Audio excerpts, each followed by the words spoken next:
বাগদায় booth জ্যামের অভিযোগ করা হচ্ছে বিজেপির তরফ থেকে। 193 নম্বর বুথে বুথ জ্যামের এই অভিযোগ করা হচ্ছে, যদিও বিজেপির অভিযোগ অস্বীকার তৃণমূল কংগ্রেসের তরফ থেকে। বাগদার ঘটনার ছবি তুলে ধরছি আপনাদের সামনে। বাগদায় বুথ জ্যামের এই অভিযোগ করা হচ্ছে বিজেপির তরফ থেকে। 193 নম্বর বুথের ঘটনা।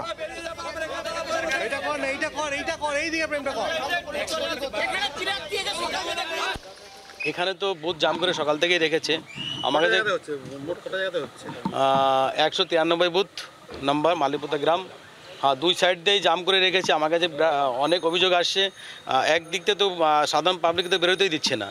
এরকম কটা জায়গায় হচ্ছে? আমি যেখানে আছি সেখানে তো পুরো অনেক মাত্রা লোক দাঁড়িয়ে আছে, এখনও লোক রয়েছে, এখনও ওনারা এখান থেকে যাননি। আর এরকম বিভিন্ন জায়গাতে আমাদের খবর আসছে, কিন্তু সেখানে আমাদের লোক যাচ্ছে। তার থেকে বড় জিনিস, বাগদাবাসী নিজেরা লড়াই করছে। বাগদাবাসী লড়াই করে ভোট দিতে যাচ্ছে। বিজেপির প্রার্থী আসার পর থেকে আমাদের শান্ত গ্রামকে অশান্ত করার চেষ্টা করছে। সকাল থেকে কোনো অশান্তি হয়নি, স্মুথলি ভোটাররা আসছে, উৎসবের মেজাজে ভোট দিচ্ছে, চলে যাচ্ছে। কিন্তু এই স্থানীয় এক বিজেপি নেতা প্রণব পাল, তার নেতৃত্বে বিজেপির প্রার্থী বিনয়বাবু এসে এই গ্যাদারিং করে একটা আতঙ্কের পরিবেশ তৈরি করতে, যাতে গ্রামের সাধারণ ভোটাররা ভয় দিতে না আসে। এটাই ওনার মূল উদ্দেশ্য।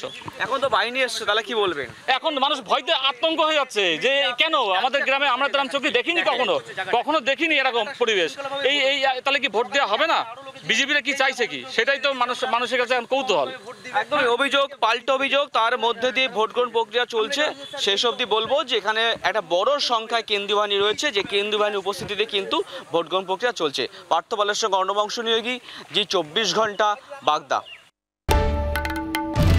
বাংলার আওয়াজ, বাঙালির আবেগ, জি 24 ঘন্টা।